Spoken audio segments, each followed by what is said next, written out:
do Senhor, pode ser meu irmão, minha irmã que está em casa.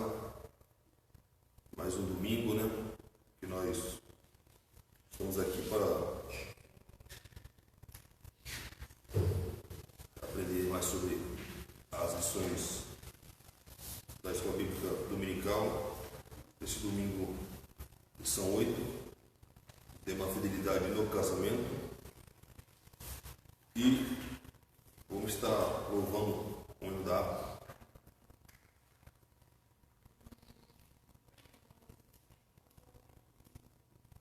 hino 3 da harpa cristã, que fala de paz, né? Esse mundo ao qual muitas pessoas não têm paz, nós, igreja, para a glória de Deus, temos a paz em Cristo, né? Acredito que você está vencendo essas adversidades graças à paz que Cristo nos dá. Amém? Vou louvar, parabenizar o nome do nosso Senhor Salvador Jesus Cristo, aquele que nos justifica, nos dá graça, nos motiva a caminhar. Plena paz e santo gozo tenho em ti, ó meu Jesus, pois eu criei em tua morte sob a cruz. No Senhor só confiando neste mundo viverei, entoando aleluias ao meu Rei. Oh, glória ao meu Jesus, pois é digno de louvor, é meu Rei, meu bom pastor, é meu Senhor. Como os anjos que o louvam, eu também o louvarei, entoando aleluias ao meu Rei. O amor de Jesus Cristo é muito grande para mim, pois sua graça me encheu de amor sem fim. Meu Jesus foi para a glória, mas um dia eu verei, entoando aleluias ao meu Rei. Oh, glória ao meu Jesus, pois é digno de louvor, é meu Rei, meu bom pastor, é meu Senhor. Como os anjos que o louvam, eu também o louvarei, entoando aleluias ao meu Rei. Este mundo não deseja tão bondoso Salvador, não sabendo agradecer seu grande amor. Eu, porém, estou gozando do favor da sua lei, entoando aleluias ao meu Rei. Oh, glória ao meu Jesus, pois é digno de louvor, é meu Rei, meu bom pastor, é meu Senhor. Como os anjos que o louvam, eu também o louvarei, entoando aleluias ao meu Rei. Quando o povo israelita com Jesus se concertar, dando glórias ao seu nome sem cessar, nesse tempo o céu e terra hão de ser a mesma lei, entoando aleluias ao meu Rei.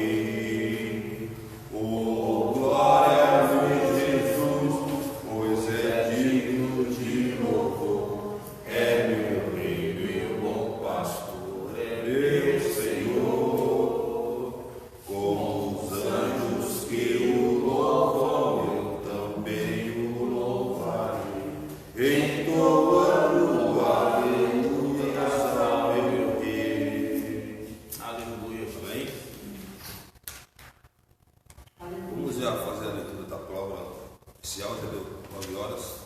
A gente não vai estender muito não. Eu queria convidar você que está em casa, você que vai ver o vídeo, você que pode estar vindo no culto à noite, né?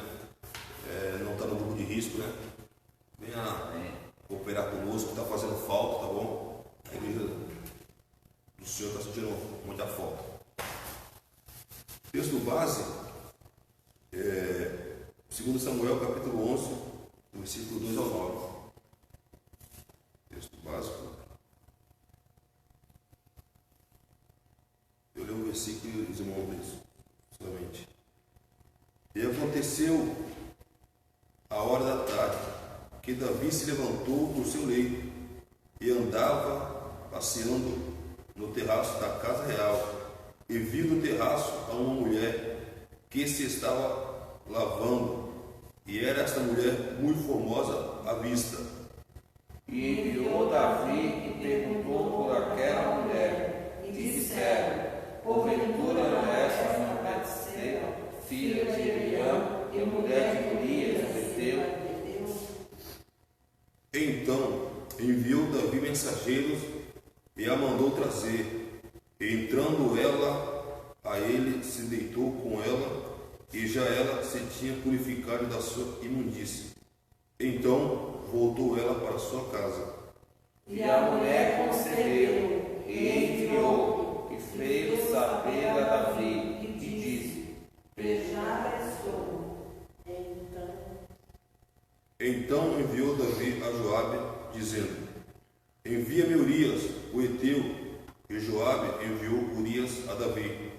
Vindo, pois, Urias a ele, perguntou Davi como ficava Joabe, e como ficava o povo, e como ia a guerra.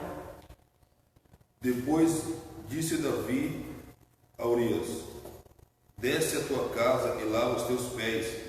E saindo Urias da casa real, logo saiu atrás dele iguaria do rei.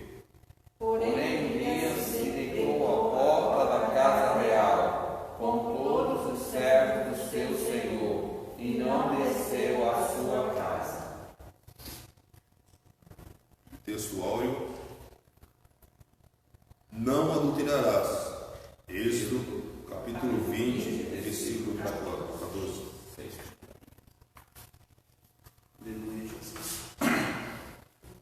Nosso irmão, o presbítero Marcos, vai estar hoje ensinando. Senhor Deus, Deus está ao teu servo, nessa manhã vai estar ensinando. Que o Senhor, como sempre, possa usá-lo de maneira graciosa para ensinar a tua igreja, Pai amado. Cada um vai ser edificado através do ensino que o teu servo vai ministrar para o teu santo nome. Em nome de Jesus. Amém, Senhor. Aleluia. Mente todos com a paz do Senhor. Amém. Aqueles que estão em casa, deseja paz, um bom dia. Como o Léo já falou, hoje iremos falar da lição de número 8, fidelidade no casamento.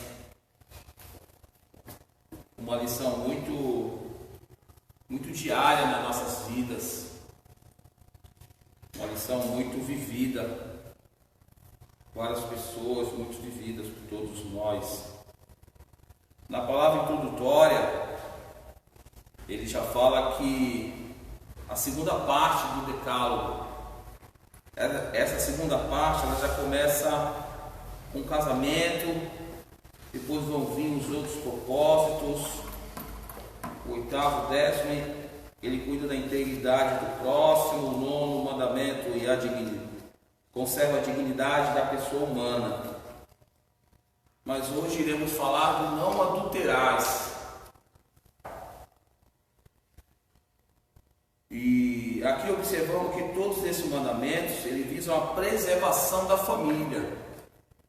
Todos os mandamentos que Deus deu a Moisés no Monte Sinai, todos eles são a preservação da família. Família criada por Deus. Deus criou homem e mulher para constituir uma família. Homem e mulher, macho e fêmea.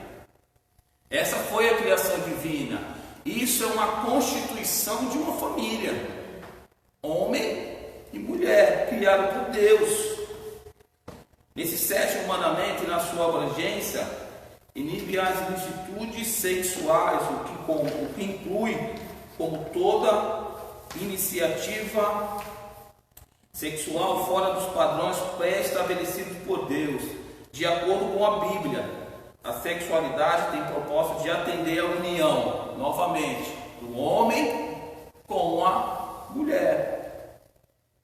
Na formação da família, cujas finalidades absolutas são criação de laços afetivos e a procriação, unidade familiar, homem, mulher, na sua união, filhos. Então não existe outra instituição familiar fora de homem e mulher. Não existe. Tudo aquilo que está fora disso não é instituição familiar e é abominada por Deus, como todos nós sabemos. Mas o foco não é isso, o foco é casamento. O casamento, ele é uma decisão particular entre duas pessoas. Quando o homem conhece uma mulher, eles começam um relacionamento, eles começam um namoro. Depois de um certo tempo ele começa a noivar e depois de certo tempo eles marcam a data de casamento. E ali eles se unem, uma mulher e um homem, duas pessoas com ideias diferentes, com pensamentos diferentes, com gostos diferentes, com personalidades diferentes, para que tudo isso se una. É fácil? No começo é mil maravilhas. No começo é maravilhoso o casamento, todo mundo se entende. Mas com o passar do tempo, que o casamento ele tem que se consolidar, ele tem que se juntar mais ainda, ele tem que se unir mais ainda. E a Bíblia diz em Gênesis 2:24, o homem se unirá à sua mulher e deixará a casa dos seus pais. Então, uma família, ela tem que ter seu lar, ela tem que ter sua casa. Hoje sabemos que é difícil você casar e já ter o seu lar, mas se programe, vamos nos programar. Aleluia. O casamento ele é originalmente monogâmico. O que é monogâmico? Monogâmico, cônjuge. Monogâmico só tem que ter um cônjuge. Meu Marcos, mas a Bíblia antigamente com os patriarcas, eles tinham a sua esposa e tinham suas concubinas, tinham várias mulheres. Deus no começo até que, mas depois não. Depois ele não aceitou, porque só um homem que poderia ter mais mulheres. A mulher casada, ela só poderia ter um homem. Só poderia ter um homem. E no começo, eles tinham como consequência, aí veio as consequências desses envolvimentos. Davi, todos nós conhecemos como foi lido no texto bíblico básico. Davi, em vez de estar indo para a guerra, ficou em casa no seu palácio, foi na janela, olhou da janela, viu uma moça muito formosa, se encantou por ela, pediu para chamar ela até o palácio, ali concedeu, ali consumiu o adultério, porque Betseba é casada com o soldado de Davi, Urias, e a consequência deste erro de Davi foi de gerações e gerações, irmãos. O que aconteceu com a casa de Davi com esse erro? Deus tirou o filho do pecado, e as consequências da casa de Davi foram tremendas. Seu filho pegou a sua filha à força, o outro filho quis matar Davi. Consequência de erros. Consequência de erros.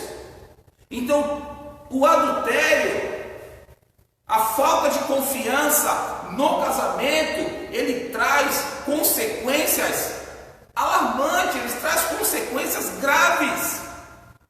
Talvez por gerações, até que não seja quebrada essa maldição, que não seja quebrada, fica por gerações e gerações. Você às vezes conhece algum adúltero, você vê a vida dele, não anda, é travado naquilo, não vai para frente, é sempre com problema, sempre com alguma coisa, sempre com outra, não vai. É uma maldição que ele vai por gerações, não é só ali, nossa, vai por gerações, e se não for quebrada essa maldição, toda a sua geração, ela vai sofrer, como nós conhecemos a história da vida de Davi e da sua casa.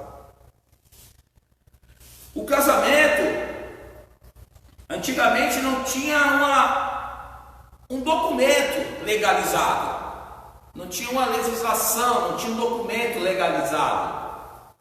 Antigamente tinha uma família, tinha outra família, que elas se juntavam, conversavam entre si e falavam: minha filha vai casar com seu filho. A mulher, ela não tinha o poder de escolher com quem ela iria casar. A mulher, ela não tinha o poder de escolher: não, eu não gosto desse, mas eu quero casar com esse. Não, eram conversados entre as famílias e ali eram acertados: você vai casar com ele. E ali tinha toda uma preparação, tinha todo um envolvimento das famílias. Antigamente as famílias cuidavam de todas as festas, e o marido que ia casar com a filha da outra família tinha que pagar dotes. Eram pagos dotes, e ali as festas era por vários dias, 7 dias de festas. E ali tinha todo aquele envolvimento de uma mulher com um homem. Hoje, não. Hoje a mulher escolhe, hoje o homem escolhe. Hoje você tem que ir no cartório para registrar sua união. Tem que estar registrado sua união no cartório. Hoje temos as uniões estáveis, a pessoa está junto, está convivendo com a outra por 10, 15 anos com a mesma pessoa, se torna uma união estável. Ela precisa ir no cartório para oficializar a sua união, porque senão fica mais difícil para ela ter direito de alguma coisa, como o falecimento de alguns cônjuges. Até se comprovar a união estável, precisa de testemunha, e com o registro do cartório, você não precisa de nada disso. Não, está aqui meu marido, certidão de casamento, minha esposa. É um direito dado pela instituição. Até 2005,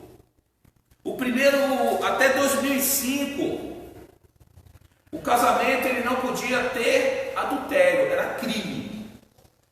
Até 2005 era crime, como vamos ver mais à frente. Era crime. Interessante isso, né? Se você adulterasse, era crime. Pena de prisão de 15 dias a 6 meses. Até 2005. Só que com as leis tiraram isso de ser crime e se tornou mais banalizado. Com tudo isso, o aumento de divórcios de 2005 até 2018 são alarmantes. São alarmantes. A alta taxa de divórcio é imensa. E dentro dessa alta taxa de divórcio, 66% é por traição, é por infidelidade de ambos os cônjuges, tanto da mulher como do marido, tanto da mulher como do homem, de ambos os cônjuges. Então, depois de 2005 para cá, houve um crescimento alarmante de divórcio. O casamento hoje está muito banalizado. A convivência entre duas pessoas hoje já não são mais a mesma coisa. E com o decorrer do tempo, com o passar dos anos, a tendência é se deteriorar mais ainda. Se deteriorar mais ainda. Vamos ver aqui sobre o casamento monogâmico. Vamos abrir nossas Bíblias em Gênesis capítulo 16.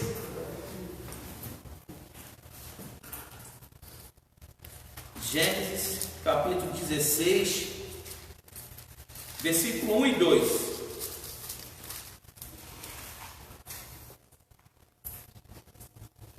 Gênesis capítulo 16, versículo 1 e 2. Versículo 1 está escrito assim: Ora, Sarai, mulher de Abrão, não lhe gerava filhos, e tinha uma serva egípcia, cujo nome era Agar. E Sarai e Abrão, e disse Sarai a Abrão: Eis que o Senhor tem me impedido de gerar, então, pois a minha serva, porventura tereis filho com ela. E ouviu Abrão a voz de Sarai. Então era de costume o marido ter a sua esposa e ter as suas servas, suas concubinas.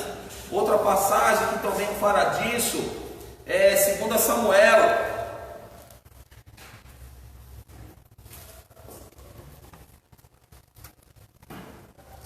Quem achou pode ler. 2 Samuel, capítulo 12, versículo 7 ao 10.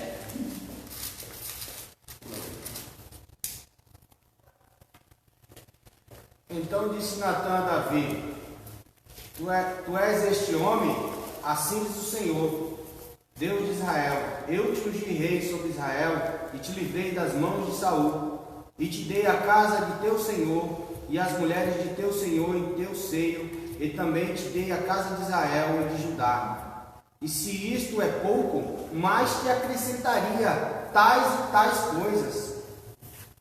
Até onde, irmão? Do 7 ao 10. Porque, pois, desprezaste a palavra do Senhor, fazendo mal diante dos seus olhos, a Urias, o heteu, feriste a espada, e a sua mulher tomaste por tua mulher, e a ele mataste com a espada dos filhos de Amon. Agora, pois, não se apartará a espada jamais da tua casa. Portanto, me desprezaste, tomaste a mulher de Urias, o heteu, para que te seja por mulher. Isso aí Deus foi tolerando a poligamia, só que depois Deus não tolerou mais. Ele não tolerou mais a poligamia. Agora vamos ver aqui sobre legalização do casamento. Vamos abrir em Juízes, capítulo 14. Livro de Juízes, capítulo 14, versículo do 12 ao 18. Casamento antigamente era uma cerimônia maravilhosa. Juízes capítulo 14, versículo 12 ao 18. Quem achou pode ler, ou eu vou ler. E disse-lhe, pois, Sansão: Os darei um enigma a adivinhar. 14. Adivinhar. E no 7º dia das bodas declararei e descobrirei, vos darei 30 lençóis e 30 mudas de veste.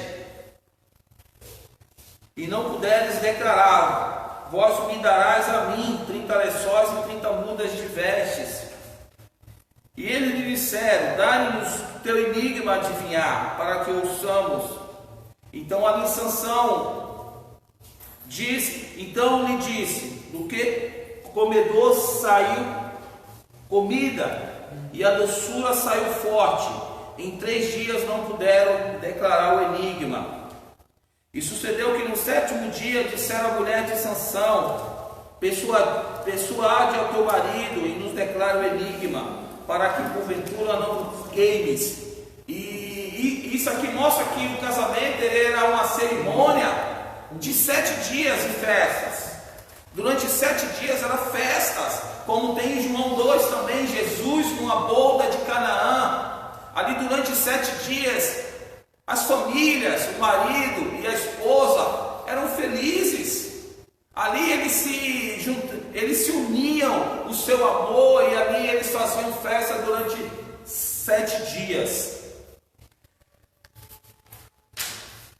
O casamento é uma aliança inquebrável. Inquebrável.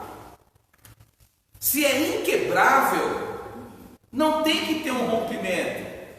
Quando você vai numa casa de aliança, você vai ver lá várias alianças e nenhuma delas tem uma falha, elas são uniformes. Não existe um talho, não existe um rompimento entre elas, porque é uma aliança inquebrável. É uma aliança que tem que durar até a morte de algum dos cônjuges acontecer. Que aí dá direito a outra pessoa escolher outra pessoa. No caso da mulher, outro marido. No caso do marido, outra esposa. Mas existem pessoas que às vezes se aprende, se firmam a Bíblia dizendo que eu posso me casar novamente, porque a Bíblia me dá o direito de, se for por traição ou se for o marido a deixar. Sim, mas em nenhum momento na Bíblia você vê que Deus se agrada do divórcio. Não existe isso escrito na Bíblia. Deus uniu um homem e uma mulher para constituir uma família até que a morte os separe. Até que a morte os separe. Deus, ele não se agrada do divórcio. Se ele criou o casamento, ele não vai se agradar de desfazer aquilo que ele criou. Não vai. E se a gente abrir lá em Romanos, nas nossas cerimônias de casamento, usamos a expressão até que a morte os separe. Esta expressão contra um respaldo bíblico. Vamos abrir lá, Romanos capítulo 7, versículo do 1 ao 3.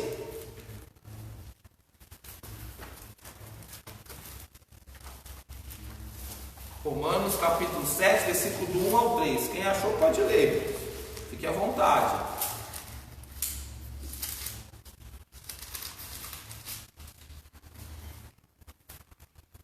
Não sabeis vós, irmãos, pois que falo aos que sabem a lei, que a lei tem domínio sobre o homem por todo o tempo que vive, porque a mulher que está sujeita ao marido, enquanto ele viver, esta está ligada pela lei.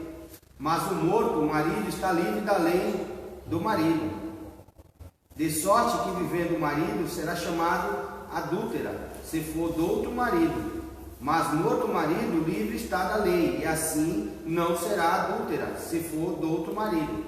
Então existe uma lei, não adulterais, existe uma lei. A Bíblia nos dá o direito de se casar com outra pessoa quando um dos dois cônjuges morre. Aí você pode escolher outra pessoa, pedir a Deus outra pessoa que irá ter uma união debaixo da graça e da bênção de Deus. Mas é um assunto tão polêmico que não vamos adentrar nisso. Não vamos adentrar nisso, só vamos adentrar na lei, que a Bíblia diz: Deus, ele não se agrada do divórcio. Não se agrada da separação. A Bíblia diz isso. Vamos ler também em outro texto, Mateus 19, capítulo 19, versículo 6. Mateus capítulo 19, versículo 6. Assim não são mais dois, mas uma só carne. Portanto, o que Deus ajuntou, não separe o homem. Então eram duas pessoas, quando elas se decidiram juntar-se, formar uma família. É uma só carne. O que eu sinto, a minha esposa sente. Se eu estou triste, a minha esposa está triste. Se eu estou alegre, ela está alegre. Se eu estou preocupado, ela está preocupada. Uma só carne, uma só união. Não separe um homem, porque quando você junta, pega, vamos ter um exemplo aqui, pega uma massa azul e uma massa rosa, começa a misturar elas todinha, mistura, ela vai dar uma mistura. Agora tenta separar aquilo, cada um fica com um pedaço, não adianta. Se são 2 pulmões, um vai e o outro fica. Se são 2 rins, na separação, um vai, o outro fica. Se é um coração só, metade do coração vai, metade do coração fica. A separação ela causa traumas nas crianças. Então, quando há uma divisão de pessoas, se Deus uniu a uma só e vem algo e corta no meio, é dividido tudo, irmãos. A sua alma é dividida, o seu coração é dividido, seus olhos são divididos, seu pensamento é dividido. Aleluia, Jesus. E com isso, o que Deus juntou não separe o homem. Na perpetuação do casamento, esta é a plena vontade de Deus. Que uma pessoa comece um namoro, ela vá para o noivado, ela vá para um casamento, aonde há festa, e vá que até a morte o separe. Até a morte o separe. O ideal de uma vida matrimonial sem mácula, sem pecado. Não há pecado algum na sexualidade de um casal legitimamente casado. Não há pecado nenhum entre uma relação sexual entre 2 pessoas legitimamente casadas. Fora disso, é pecado, irmãos. Não tem que estar explicando. Fora disso, é pecado. Se você tem relação com uma pessoa que não tem um casamento, não é casado com ela, você está pecando. Infelizmente a lei fala isso. Você está pecando. Mas não importa. É casado? É marido e mulher? Sim. Relação abençoada por Deus. Não é casado? É pecado. É pecado. Não tem como discutir. É pecado. O sexo deve ser prazeroso no meio de garantir uma aliança entre 2 pessoas de uma forma mais íntima. Este é um direito garantido por Deus, pelo Estado e pela sociedade. Por que é garantido por Deus? Porque é uma aliança que Deus une 2 pessoas. Por que é garantido pelo Estado? Porque fugiu a palavra, Jesus. É uma instituição da sociedade. É uma instituição social. É uma família, é uma casa. E por que é pela sociedade? Quando você vê uma pessoa que é adúltera, qual a sua visão dela? Já é amplamente na sua mente. É uma meretriz, é um adúltero. Então, o casamento ele é espiritual, é uma aliança com Deus. O casamento ele é sociológico na sociedade e ele é moral. Entre pessoas e pessoas, conhecendo a moral de cada, conhecendo o caráter de cada pessoa. Não tem que ter uma curva, não, o caminho ele é reto. A lei é essa, está dentro da lei, abençoado, vai que vai com o teu casamento. Desviou-se dessa lei, é pecado. Não adianta. Não vamos tentar abrir brechas na Bíblia, que não, é pecado, e acabou. Adultério. O adultério hoje, como eu já disse no começo, ele é 60%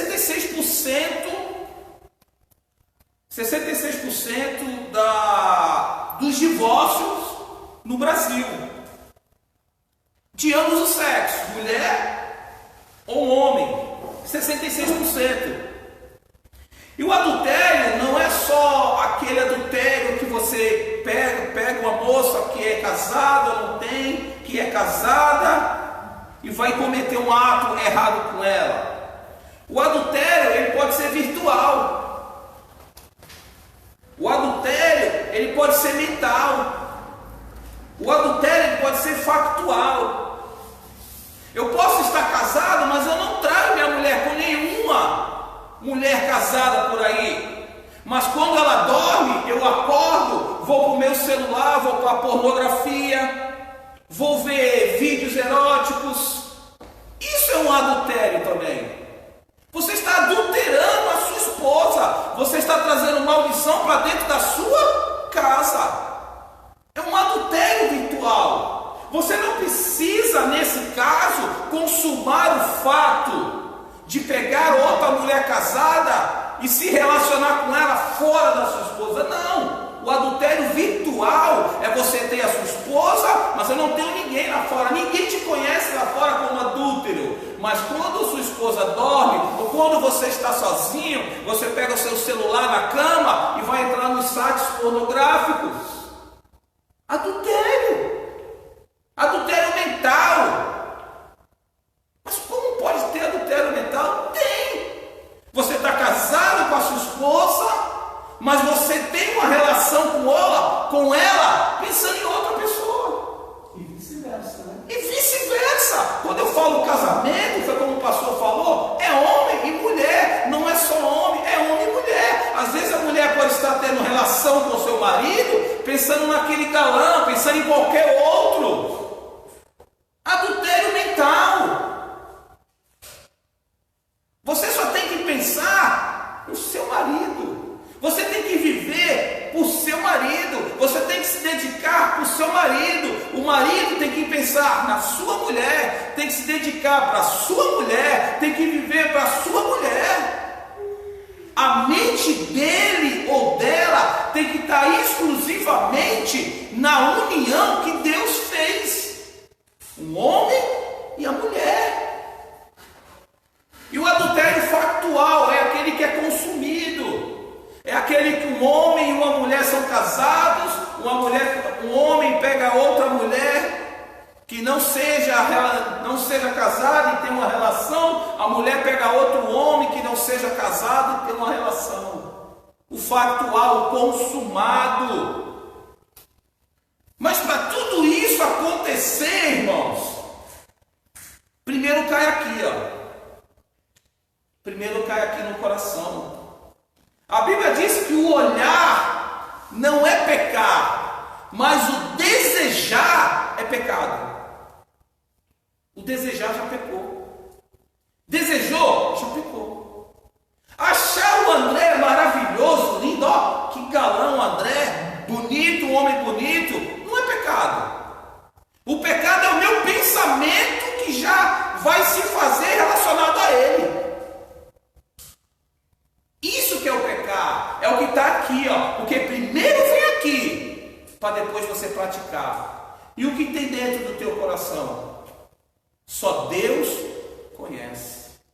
Nenhum homem aqui vai conhecer o que tem dentro do meu coração. Mas Deus, Ele conhece o que está dentro do nosso coração.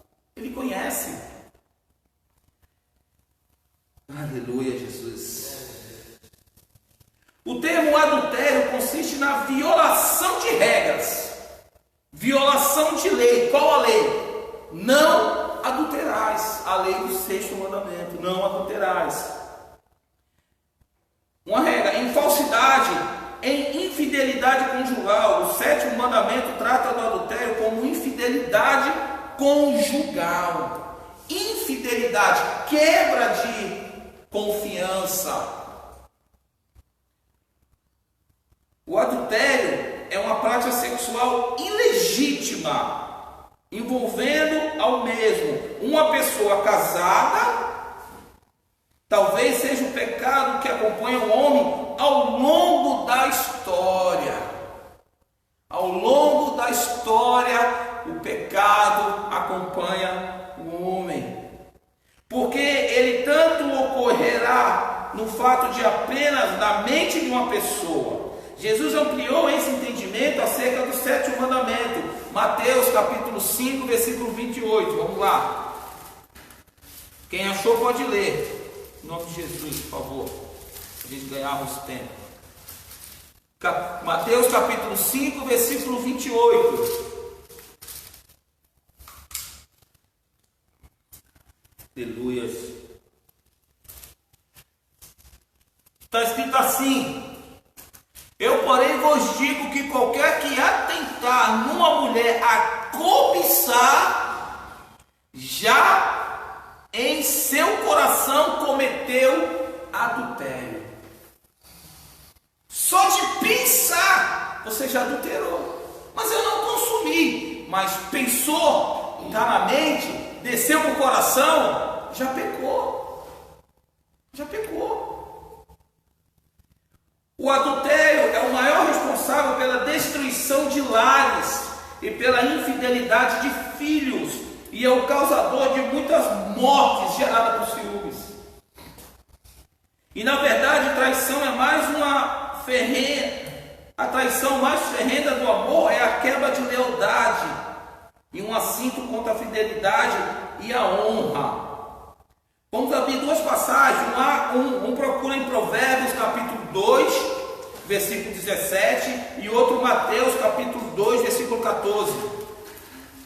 Provérbios capítulo 2 e outro Mateus capítulo 2, versículo 14. Aleluia, Jesus.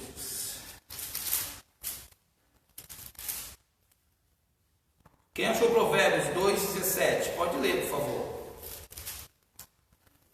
A qual deixa a guia da sua mocidade e se esquece do conserto do seu Deus.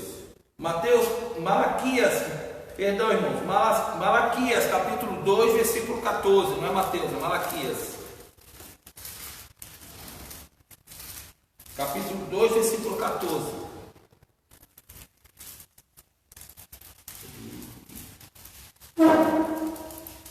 E dizeres, por quê? Porque o Senhor foi testemunha entre ti e a mulher da tua mocidade, com a qual tu foste desleal, sendo ela a tua companheira e a mulher do teu conselho. Então você vê que a palavra de Deus, ela nos dá duas passagens: da sua mocidade, quando você escolhe aquela que vai viver contigo, e dentro da testemunha, na formalização, na concretização do casamento, está o homem, o noivo, a mulher, a noiva, o pastor ou qualquer outra pessoa responsável do casamento. Há uma testemunha, porque o Senhor foi testemunha entre a mulher. E diz por quê? Porque o Senhor foi testemunha entre ti e a mulher da tua mocidade, com a qual fostes desleal. Então, quando ali a testemunha, Deus é testemunha. Quando você sai dessa lei, quando você transgride, quando você peca, a maior testemunha da tua união é Deus. Mas ninguém está vendo, ninguém me conhece. Eu vou para outra cidade lá, eu tenho outro marido, tenho outra mulher em outra cidade, ninguém sabe. Mas Deus é testemunha do teu casamento, Ele sabe. Ele sabe. Ele sabe os teus passos. E o adultério também é uma violação de uma aliança. O maior de todos os problemas não seja exatamente o sexo, mas a infidelidade ao cônjuge e na quebra de uma aliança referente a com Deus. Vamos abrir em Efésios capítulo 5. Efésios capítulo 5, versículo 22 e 23.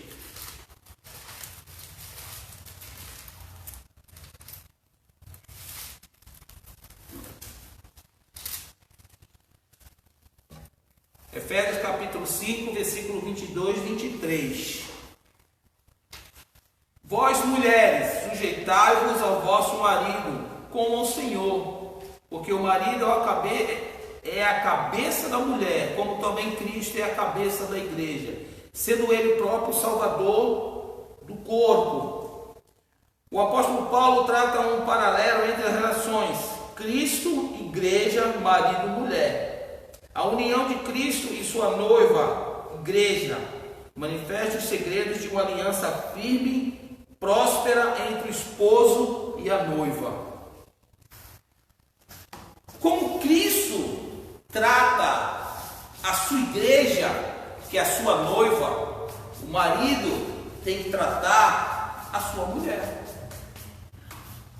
Mas é tão difícil isso chegar a acontecer. Vamos deixar um ponto de interrogação. Porque eu tenho que ver que muitas vezes eu trato a igreja de um modo dedicado, de um modo de ouvir, de um modo carinhoso. Eu trato a noiva do Senhor com todo o cuidado que eu tenho que tratar. Mas quando eu chego na minha casa, eu não dou o mesmo cuidado que eu dou para a noiva do Senhor, para minha esposa. Para minha esposa eu trato ela de qualquer jeito. Para minha esposa eu não escuto ela quando ela quer falar, mas eu escuto às vezes, eu escuto o irmão na igreja com todo carinho, mas às vezes eu não transmito isso para minha casa. Marido e mulher dentro da igreja, ele tem que ser o mesmo dentro da sua casa. Tem que ser o mesmo. Como Cristo trata a igreja com todo carinho, com toda dedicação, com todo afeto, com todo cuidado. O marido tem que tratar a sua mulher do mesmo jeito. E a mulher se sujeitar ao seu marido do mesmo jeito. É uma longa discussão se a gente for abrir vários paralelos. Mas vamos ao que está escrito na Bíblia. Está na Bíblia? Tá. É a lei. É o caminho. É a verdade, é a vida, é a Bíblia. Ah, mas eu penso. O que você pensa é o que você pensa. No dia do arrebatamento, muitos que eu acho vão ficar, e muitos que têm certeza subirão. Porque eu acho que tem que ser assim. Com Deus não é eu acho, com Deus é a lei. Está aqui, amém. Não está aqui, é procedência maligna. A Bíblia diz que não se acrescenta um tio ou uma vírgula. Não. Está aqui, é lei. Saiu daqui, é maldição, é pecado, é heresia. Uma geração adúltera. A legislação brasileira não considera mais o adultério como um crime. Até 2005, no Brasil, o adultério era considerado crime. Era crime no Brasil. De 2005 para cá, era o artigo 141 do Código Penal, eles tiraram esse artigo do Código Penal, com detenção de 15 a 6 meses. No Antigo Testamento, quem adulterasse era apedrejado.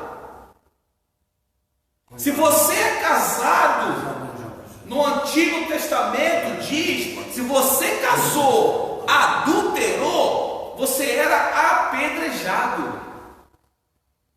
Não tinha como se defender, não, era apedrejado. E de 2005 para cá, o Brasil ele aboliu essa lei. Não existe mais lei sobre adultério. E com essa consequência, de 2005 para cá, a taxa de divórcio ela subiu astronomicamente, ela subiu muito. E com isso, está tendo destruição de muitas famílias. Porque antigamente já era... Os cônjuges, eles não pensavam preocupavam muito em trair, mesmo sabendo que era lei. Imagina hoje que não é lei.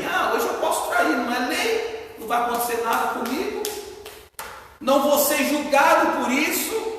Talvez você não seja julgado pelos homens, mas vai ser julgado por Deus. Talvez você possa estar fazendo, ninguém está vendo, meu pastor não está vendo, minha mulher não está vendo, a cidade onde eu moro não está vendo, mas Deus está vendo. E quando chegar o momento de cobrar, Deus vai cobrar. Não vai, nada fica encoberto aos olhos do Senhor, nada. Tudo Ele vê, tudo Ele sabe, tudo Ele conhece. Então talvez as pessoas podem estar achando que esteja enganando, estão enganando a si próprio, porque a Deus ninguém engana não.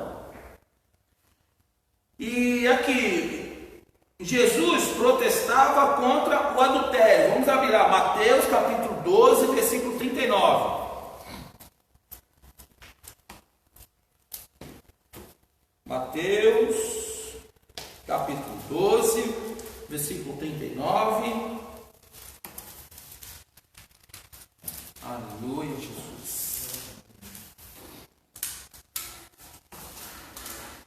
Quem achou pode ler.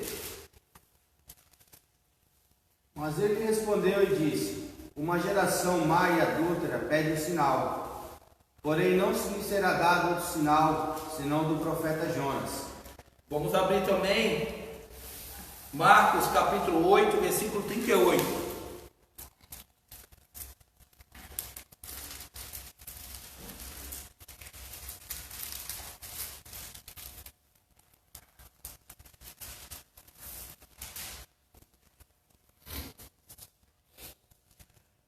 Marcos capítulo 8, versículo 38. Quem achou pode ler, por favor.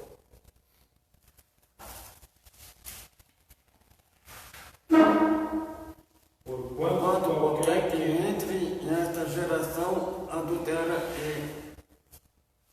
pecará se envergonhar-se de mim e das minhas palavras, também o Filho do Homem se envergonhará dele, quando vier na glória de seu Pai, com os santos anjos.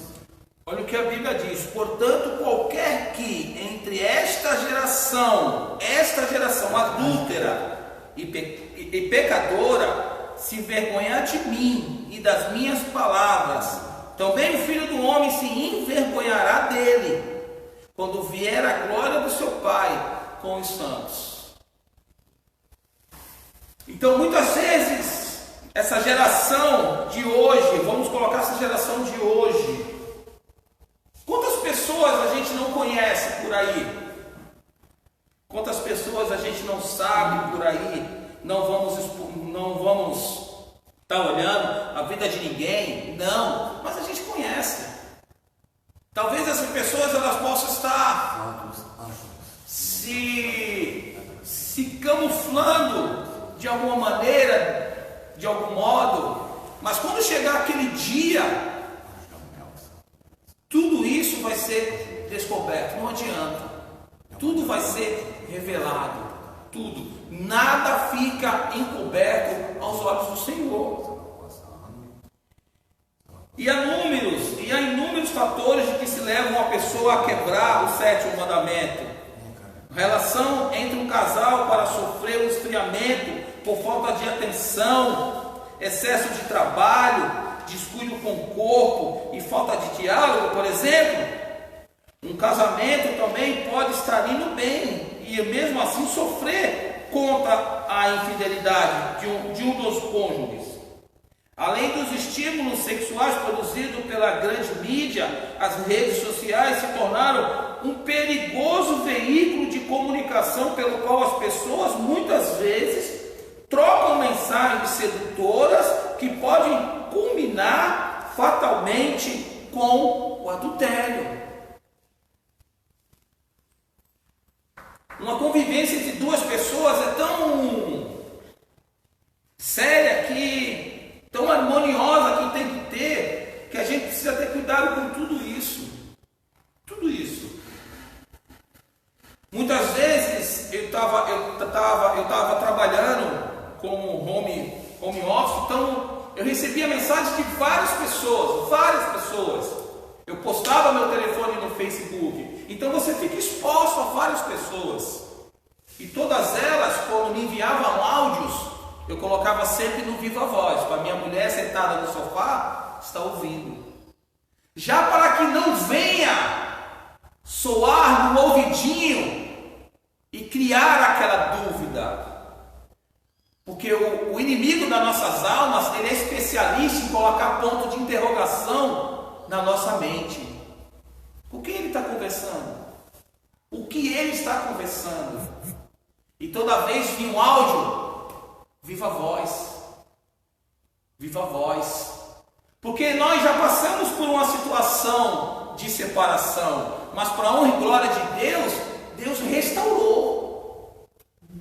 E restaurou firmemente. Porque hoje nós podemos falar que eu e a minha casa servem ao Senhor. Podemos falar isso.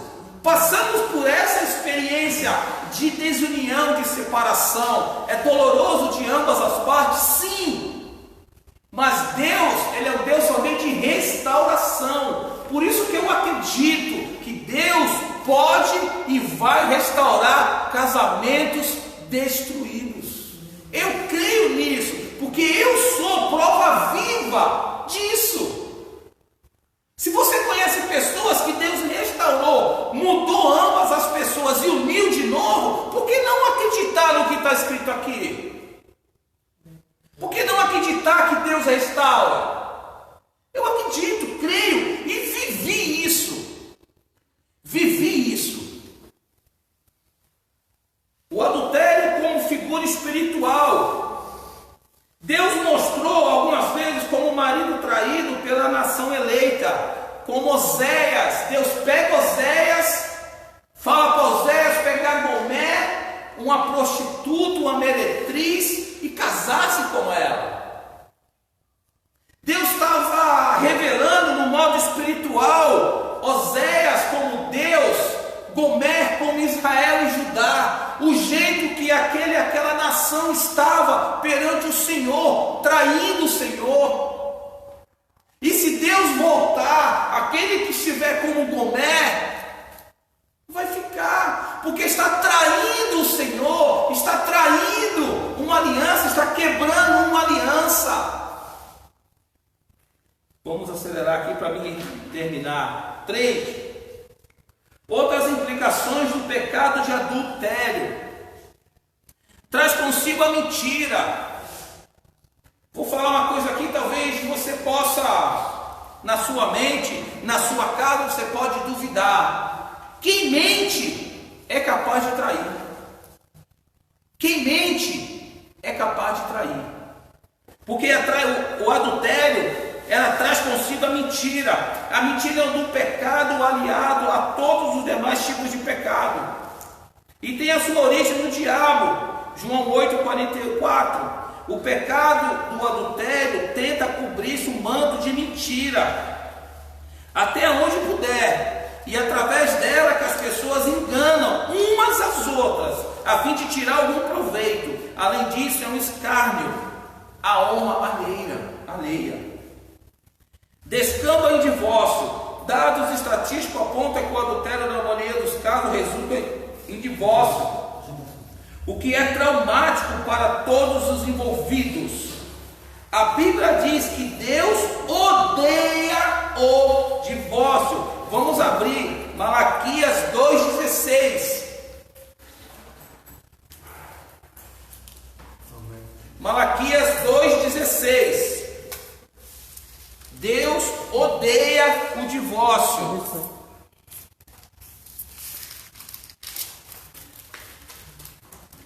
Vamos ler desde o 14 até o 16, por favor. Queria que todos abrissem suas Bíblias. Vamos ler. 14 está assim, como o irmão Tiago leu. E dizeis, por quê? Porque o Senhor foi testemunha entre ti e a mulher da tua mocidade, na qual tu foste desleal, sendo ela a sua companheira e a mulher do teu concerto. 15. E não fez ele somente um, sobrejando-lhe o espírito, e porque somente um, ele buscava uma semente de piedosos, portanto, guardai-vos em vossos espíritos, e ninguém seja desleal para com a mulher da sua mocidade. 16, porque o Senhor Deus de Israel diz o que aborrece, o repúdio e aquele que encobre violência com a sua veste. Diz o Senhor dos Exércitos, portanto, guardai-vos guardai-vos em vosso espírito, e não sejais desleal. Jesus explicou aos fariseus quando lhe perguntaram sobre o divórcio. De um princípio Deus criou macho e fêmea, homem e mulher, deixaria sua casa para se unir-se à mulher, tornando-se ambos uma só carne, como nós já lemos aqui. Mas ele insiste, então, por que Moisés deu carta de divórcio e repudiá-la? A resposta de Jesus foi: por causa da dureza do vosso coração. É onde muitas pessoas se apegam a essa passagem para dizer que tem direito a casar-se novamente. Mas em toda a Bíblia você vai ler que Deus, ele odeia o divórcio. Deus, ele criou homem e mulher, macho e fêmea, para constituir uma família e dar frutos, não unir e depois separar. Só para concluir, Tiago explica que a união da concupiscência com tentação gera pecado, mas cada um é tentado quando atraído e engadado por sua própria concupiscência. Depois, havendo a concupiscência concebido, dá à luz o pecado, e o pecado, sendo consumado, gera morte. Agradeço a oportunidade, foi até aqui. Deus abençoe. Aleluia, Jesus.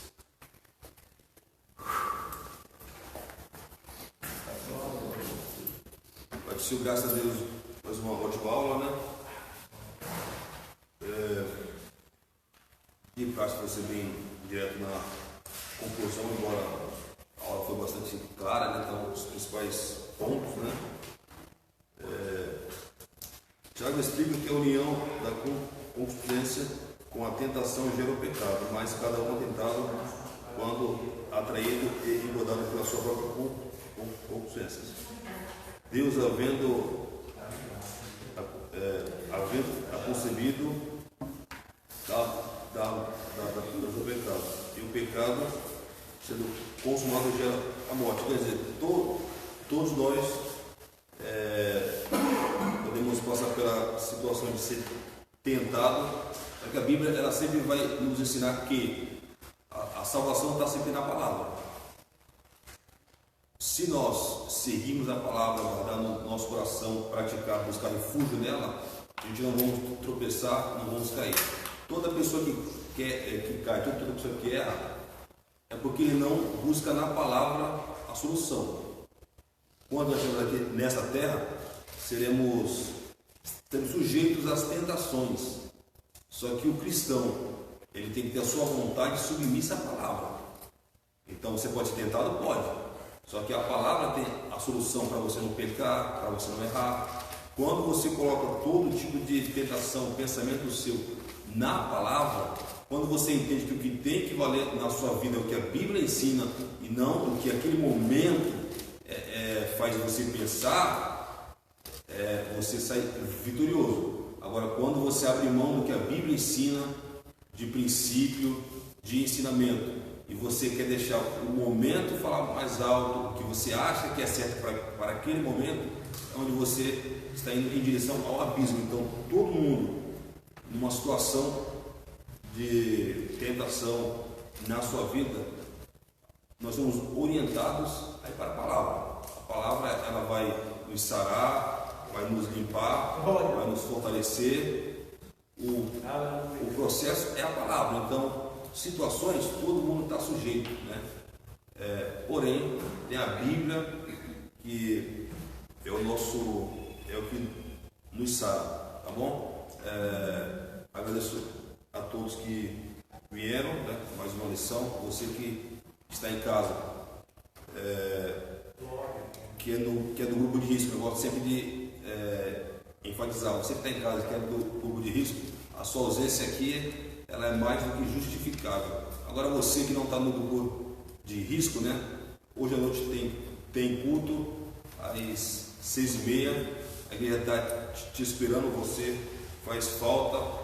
Você que pode vir domingo às 9 da manhã também, vem aqui. A sua presença para nós ela é fundamental. Então, quem é grupo de risco, a gente entende. Quem não é, não deixe esse momento te privar desse contato com os teus irmãos e poder adorar a Deus junto, tá bom? Queria passar para o nosso pastor, está falando alguma coisa, ou está orando.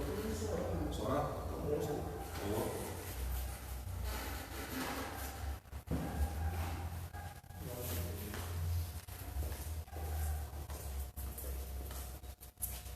A paz do Senhor, meus irmãos. Amém. Queridos, a palavra de Deus ela já foi entregue em nossos corações, a oração de hoje. Então, na verdade, já foi entregue.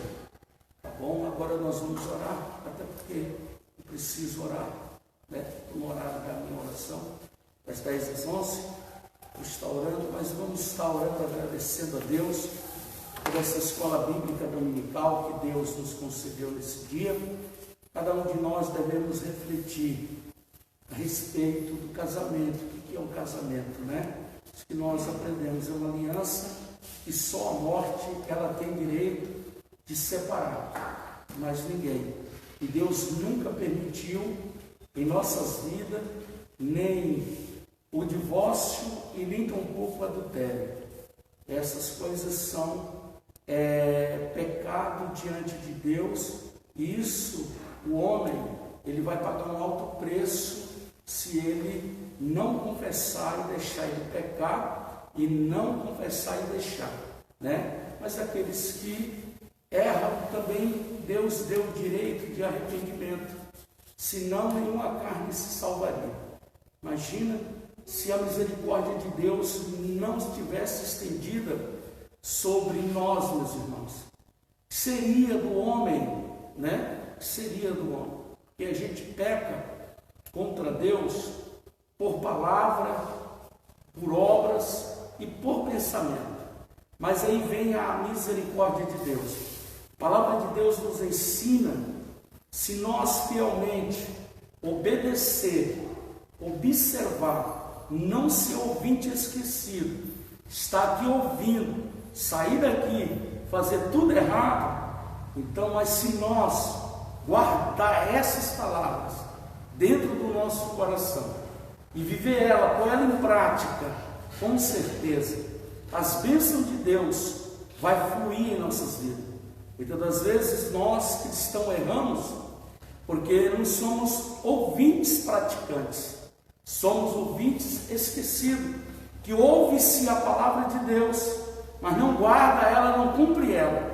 E nós precisamos ouvir e praticar aquilo que Jesus nos ensinou e aquilo que Jesus requer de cada um de nós, né?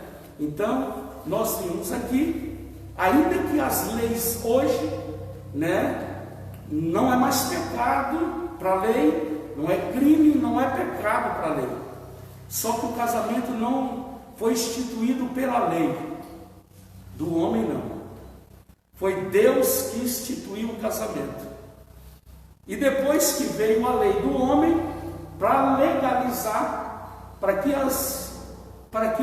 as famílias tivessem direito nos bens, então veio a lei do homem para complementar. Mas eles próprios já quebraram a lei e disseram que não é mais válido. Mas contanto que nós temos as Santas Escrituras, e o casamento iniciou lá no Jardim do Éden, foi Deus que instituiu o casamento, foi Deus que uniu o homem e a mulher, e Deus não fez duas mulheres, para um homem. Deus criou, e Deus não criou dois homens para uma mulher. Então Deus criou um homem, depois formou a mulher. E depois que ele formou, então o homem foi criado por Deus. Depois Deus pega uma costela e forma uma mulher, e pegou e entregou. Uma mulher, não entregou duas, nem três, nem quatro, nem cinco. Então a Bíblia é isso. Então o casamento foi instituído lá por Deus, veio de lá para cá, depois os homens, entendeu? Aí veio também o casamento civil. Só que antes, os noivos não escolhiam com quem ia casar. O casamento é tão lindo e tão perfeito que não atinge só o homem e a mulher, mas duas famílias. É uma união familiar de duas famílias que se unem. Os irmãos observaram que na antiga aliança não era o noivo que escolhia e nem a noiva que escolhia, eram os pais. Eram os pais que escolhiam com quem o seu filho ia casar e com quem sua filha ia casar. Então, se aquela filha, aquele pai, que nem Abraão não foi lá, mas ele pegou um homem de confiança dele. Quando ele viu que Isaac estava pronto para casar e precisava de uma adjutora, ele não pôde ir, mas ele pegou o seu servo fiel, de confiança de dentro da casa, entregou bens para pagar o dote daquela mulher, a qual ele encontrasse por Deus. Então ele entrega aquele dote, dinheiro, na época, eu acredito que era ouro, prata, essas coisas, camelos, que tinham um grande valor. Pega, dá o seu servo e diz: você vai dentre a minha parentela, e de lá você vai escolher uma esposa para o meu filho. Mas não escolhe qualquer uma, não. E os irmãos observam que havia uma aliança entre as famílias.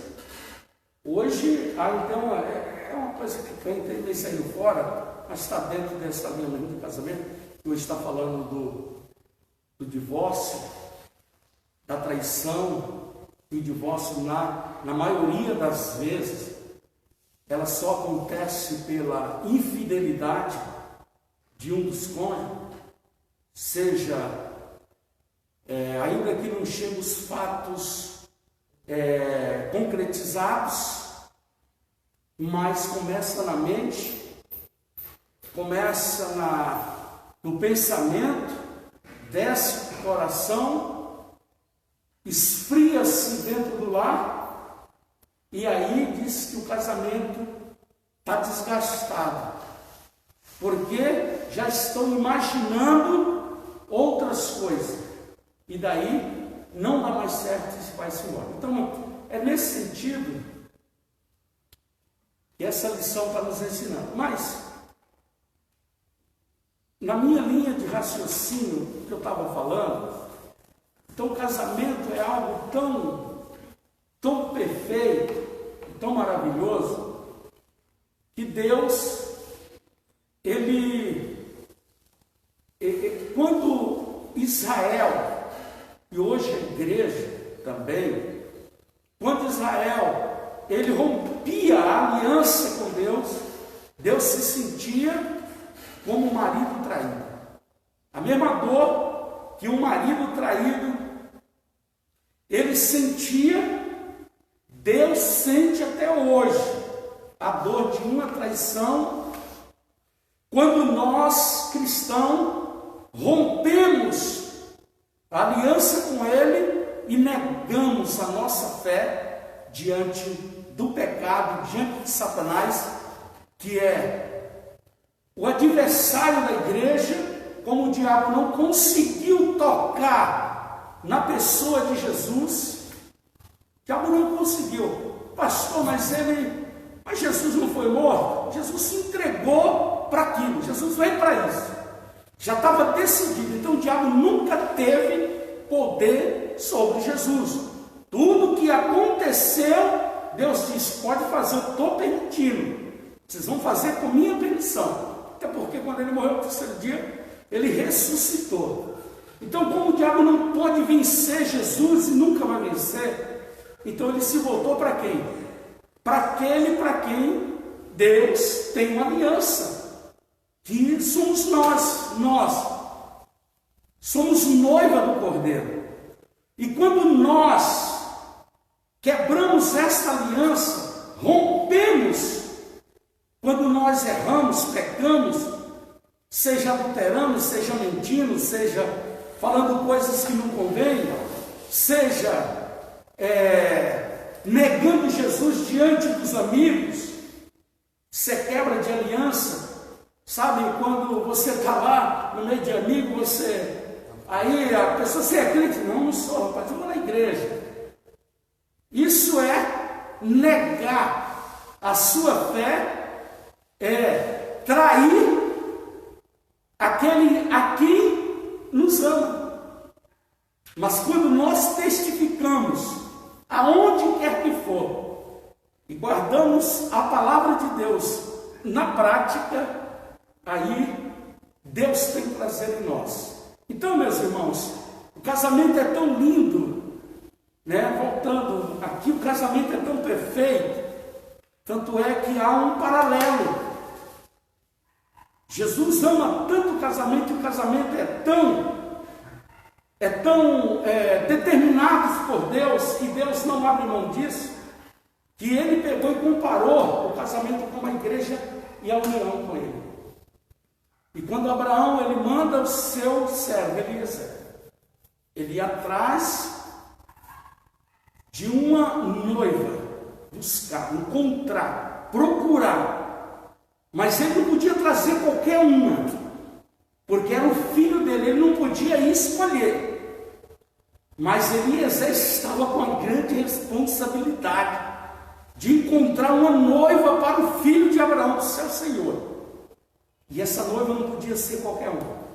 E aí tinha que ter o que? O consentimento. Abraão já tinha delegado o que? A autoridade a Eliezer. O que você escolher. Então, mas Abraão ora, entrega Eliezer nas mãos de Deus. Eliezer faz voto porque ele estava preocupado.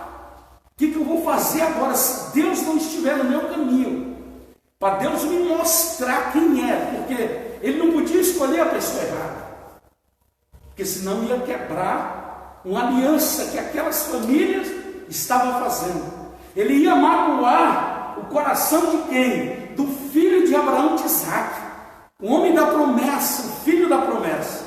Então imagine a responsabilidade que aquele homem tinha. E quando ele chega naquele território, ele vai àquele poço e ali ele começa a pensar o que ele ia fazer para encontrar a mulher ideal para o seu filho. Não era qualquer uma. Não era qualquer uma. Para o filho do seu Senhor.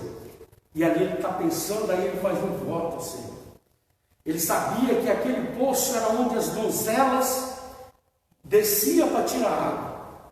Como é que ele ia escolher a moça certa, a família certa, para que ele não errasse na escolha? Hoje em dia, meus irmãos, o que acontece hoje em dia, que nós pais, eu louvo a Deus pela minha filha, eu contei isso aqui um dia, ela arrumou um camarada lá, arrumou não, o camarada começou, e ela começou a gostar do cara, e o cara falou com ela para namorar, mas no dia que ele ia falar com ela, de noite Deus me mostrou a vida dele, mas de ponta cabeça. Mostrou o que ele fazia, a intenção dele com as moças, quantas moças ele já tinha destruído. Mas Deus mostrou, irmão, antes dela vir falar comigo, mas seu dia, eu preocupado com ela, porque eu sabia. E aí eu falei para minha esposa, a mais velha hoje vai vir falar comigo a respeito disso, disso e disso. Eu falei, tu vai ver. E eu estava agoniado para chegar a hora dela chegar para mim, aconselhar ela, para me falar com ela, sair fora, não aceitar aquilo, porque o cara não era para ela. E Deus faz isso, meus irmãos. Deus tem um cuidado com a nossa família. E na hora eu fui, quando deu 12 horas, meu dia que era sair do mercado, eu corri para a porta da igreja e estou sentado lá na escada, eu morava no fundo, esperando ela chegar. Agoniado, porque o que Deus me mostrou, então eu precisava falar com minha filha para ela sair fora daquilo, senão a vida dela estaria destruída. E na hora que ela veio, eu vi ela vindo na rua lá, toda faceira, alegre. Pai, eu quero falar. Aí quando chegou perto de mim, pai, eu quero falar contigo, como meu pastor e meu pai do céu. Eu falei, não, eu estou aqui esperando, eu já sei que você vai falar comigo. Hã? Eu falei, já sei, vai lá pergunta para tua mãe. Se eu não falei para ela que hoje tu ia falar comigo. Ela ficou meio assustada. Quando ela veio falar, eu falei, minha filha, eu já falei isso para minha esposa e agora eu vou falar para tu. Deus me mostrou a vida daquela pessoa todinha. Escapa-te com tua vida, sai fora dela. Eu vi que a lágrima dela correu no rosto, porque ela gostava do camarada, mas ela me obedeceu. E também voltou lá para o cara e falou, eu não quero, meu pai não está de acordo, e rompeu. Não quis. Graças a Deus. Você sabe por que hoje tem muitos jovens, meus irmãos, que têm família destruída? Porque não houve o conselho dos seus pais. Tá? Claro que hoje tudo mudou. Eles têm o direito sim de escolher. Mas porque não ouvir os seus pais experientes, pessoas que já passaram por caminho que eles nunca passaram, que não ouvir. Porque o pai e a mãe, eles sempre querem o quê?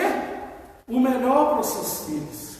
E às vezes os filhos começam um relacionamento com pessoas que o pai e a mãe sabem que não é bom aquilo. E quando chama eles ao conselho, vai dizer, meu filho, minha filha, não case com esse moço, não casa com essa moça. Essa moça não é para você, esse moço não é para você. E aí a pessoa às vezes vira as costas, sai xingando, quem vai casar sou eu, quem vai viver com ele sou eu, quem vai viver com ela sou eu. Aí bebe um pouco de dia, bebe não, vegeta, né? Porque aquilo que Deus uniu, então não pode haver unificação. Então eles vivem empurrando, vegetando, daí a pouco começa aquelas brigas, e aí na hora que você vê, se separa, a traição, quando não há traição, mas não dá mais para viver, porque não era a pessoa certa. Então antes, quem era que arrumava o casamento? Eram os pais. E aí eles se sentavam, e aí, voltando ao assunto para não encerrar, orar aqui, o que acontece? Quando Eliezer chega naquele poço, ele faz um voto, dobra o joelho diante daquele poço, com os camelos ali, e ele diz, Senhor, me dá um sinal. Qual é a moça que o Senhor quer para casar com o meu Senhor? Aquela moça que chegar aqui, que dê água para mim, que eu pedi água para ela, e ela me der, e ela vota, que era para ele ter convicção que ele não estava escolhendo a pessoa errada. Ele tinha que ter uma direção de Deus, ele tinha que ter uma confirmação de Deus. É isso que ninguém quer hoje. Você escolher a mais bonita. A mais bonita, é isso, meu irmão, a mais bonita, a mais interessante, tá? Hoje é isso, se escolhe pela vista, por aquilo que parece que é, mas não é. Então o que ele pediu? A moça que chegar aqui, que eu pedi água, ela me der, e der também para os camelos. Então essa será a moça, a donzela que o Senhor escolheu para que ela case com o filho do meu Senhor, com Isaac. Ele não sabia, ele precisava, ele não podia errar. Ele tinha que ter o que? Um sinal de Deus. Ele precisava ter uma resposta de Deus e hoje se casa sem resposta.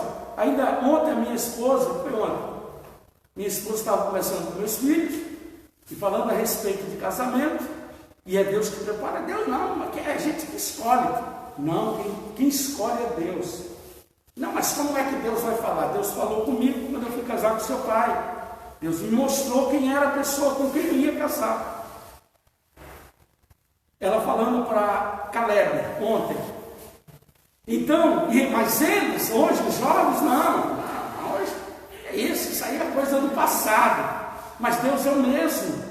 A intenção de Deus é abençoar a família. A intenção de Deus é nos abençoar.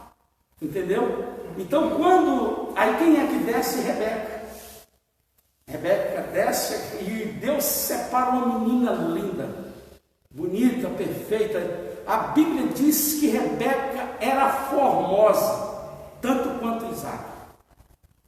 E aí desce, e era verdade a linhagem de Abraão. Ele não conhecia, mas quando ela desceu, ela não foi escolhida pela beleza, mas pelo caráter, pelo coração, por aquilo que Deus já havia escolhido. E na hora que ela desce, ele pediu água, e aí ela deu para ele, deu para todos os camelos, tirou água e bebeu. Aí ele disse: esse é o sinal de Deus. Onde é que você mora? Mora em tal lugar. Quem é seus pais? Aí ele falou: vamos lá. Desce os irmãos dela, ela corre lá, vai falar. E aí ela só vai para a casa do pai, chega lá e conta: ó, o meu senhor Abraão me enviou a esta terra, e o objetivo aqui é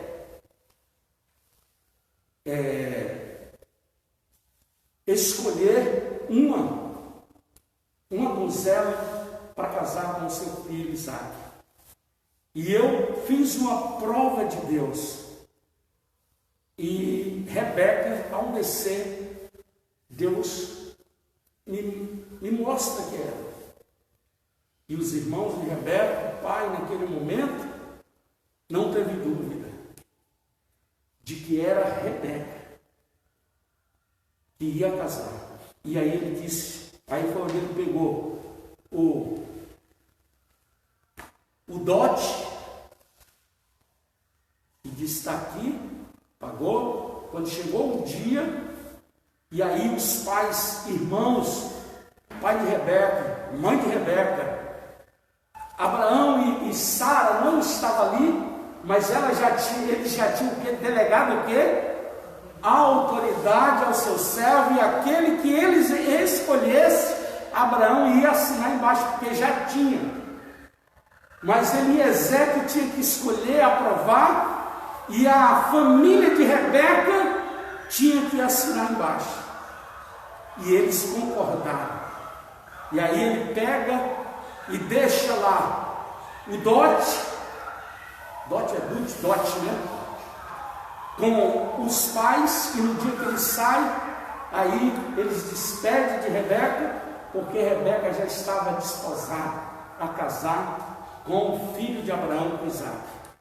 Então, meus irmãos, todo casamento naquela época eram os pais, e havia uma aliança, não era só do noivo e da noiva, não, da família do noivo e da família da noiva. Então havia uma aliança e uma concordância entre eles, em duas famílias, e aquelas duas famílias passavam a ser uma família só, porque havia uma concordância. Hoje se faz tanta piada de sogra, fala tanta coisa, tanta barbaridade das sogras, dizendo que sogra é jararaca, é cobra, é isso, é aquilo. Irmãos, uma família, quando Deus separa, quando você casa, claro que você casou com uma pessoa, mas a família dela, ela se torna a tua família, e a família dele se torna a tua família. Porque se foi Deus que preparou, isso vem lá desde o passado, tá? Então o casamento é algo sério, algo maravilhoso. Foi Deus que criou, que formou, executou, planejou e concretizou em nossas vidas. Então que Deus te abençoe, seja fiel ao teu cônjuge. Se você traiu, confessa. Deixa. Você observou aqui, quando Jesus questionado, e disse então, mas por que Moisés deu carta de divórcio? Aí Jesus falou para ele, deu carta de divórcio por causa da dureza do coração de vocês. Porque vocês não têm condições de perdoar a mulher, vocês querem matar.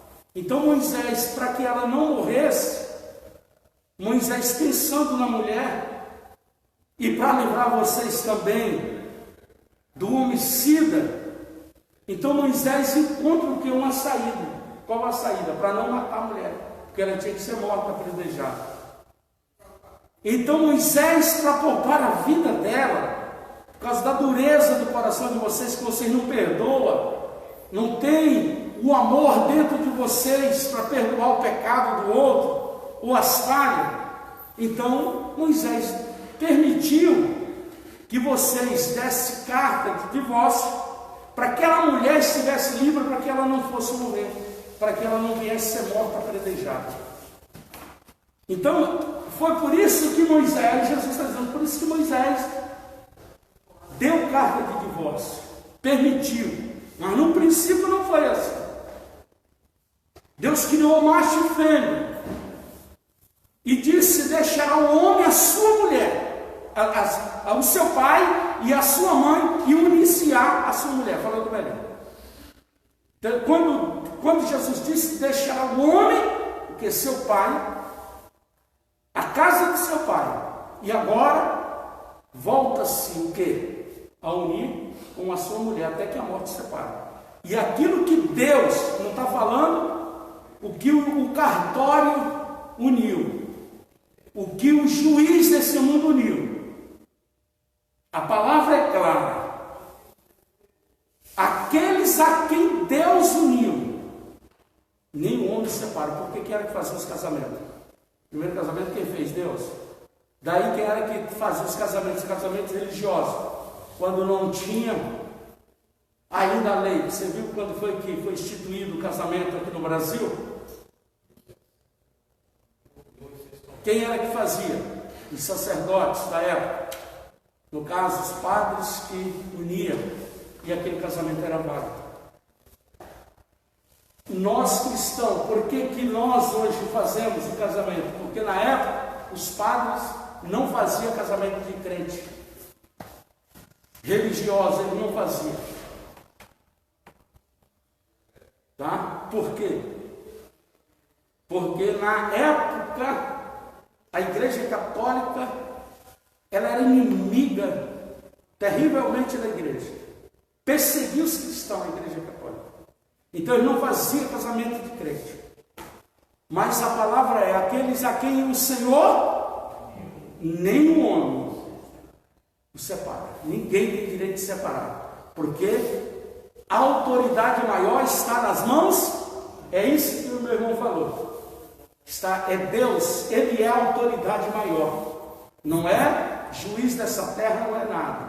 A autoridade maior e absoluta é Deus. E aqueles a quem Deus uniu, nenhum homem tem autoridade para separar. Eles podem até fazer lei, dizer não é quem mais pode fazer. Só que diante de Deus, quem tenta desmanchar vai responder, e quem se separa também vai responder diante do Senhor Jesus. Bom, vamos ficar de pé e agradecer, meus irmãos. Deus abençoe meus irmãos. Mas é isso aí, casamento é coisa linda. E no passado parece que era algo tão sério, mais sério, os homens levavam tão mais sério as famílias, né? Que até os pais que escolhiam. Mas que bom, que hoje nós temos esse direito, mas contanto que seja na vontade de Deus. E você que é casado, onde teu cônjuge, deixa de olhar para o pasto do vizinho, olha para a tua ovelha que está no teu pasto, cuida dela, dá água para ela, dá alimento para ela, cuida dela. Porque quando o homem deixa de cuidar das ovelhas que tem, daquilo que Deus deu para ele, porque é cuidar da ovelha do alheio, vai dar tudo errado, né? Igual Davi. Hã? Igual a Davi, né? Isso, igual a Davi. Aí deu errado. E Deus falou, né? Você tinha tantas ovelhas, tanto gado que você tinha, mas o que você foi buscar no pasto do vizinho? Uma só que ele tinha. Você não olhou para ele, você foi lá e tomou dele, arrancou dele, que dormia nos braços dele, a quem ele tanto amava. Você não olhou para isso. Dormia no seu regaço, nos seus braços. Ele amava tanto essa ovelha e você foi lá e tirou dele. A força. Então, que cada um de nós, é aqui também Salomão vai dizer, né? Se cada um de nós devemos beber água da onde? Da fonte do vizinho? Da sua própria fonte. É isso que a Bíblia diz, que cada um de nós devemos beber água da tua própria fonte, da tua cisterna. Ela é limpa, ela é pura, está lá. E outra coisa, a minha mulher, a tua esposa, é um jardim fechado, só você tem direito de entrar ali. A Bíblia é tão lindo a respeito disso do casamento. É tão perfeito, meus irmãos, a Bíblia diz isso, que a nossa esposa, o nosso lar, ele é um jardim fechado, é um poço de água pura, que só você vai lá e pode beber daquela fonte, e mais ninguém, para não contaminar. Aí Hebreus vai falar do leito sem mácula, sem mancha, é aquele leito puro, é aquele lar unificado por Deus, aonde não há mancha, aonde o pecado não chegou e não manchou o teu casamento, mas manteve puro diante da gloriosa graça de Deus. Então mantenha o teu leito sem mácula, sem mancha, puro diante de Deus. Não deixe que ninguém venha manchar a tua honra e nem a honra do teu esposo. Não deixa, não permita isso. Mas guarde a honra dele e a tua honra. E o teu leito seja um leito sem mácula, mas puro diante de Deus. Querido Deus, Pai, em nome de Jesus, neste momento, ó Deus, nós te damos graça, te louvamos e te adoramos, exaltamos o teu nome.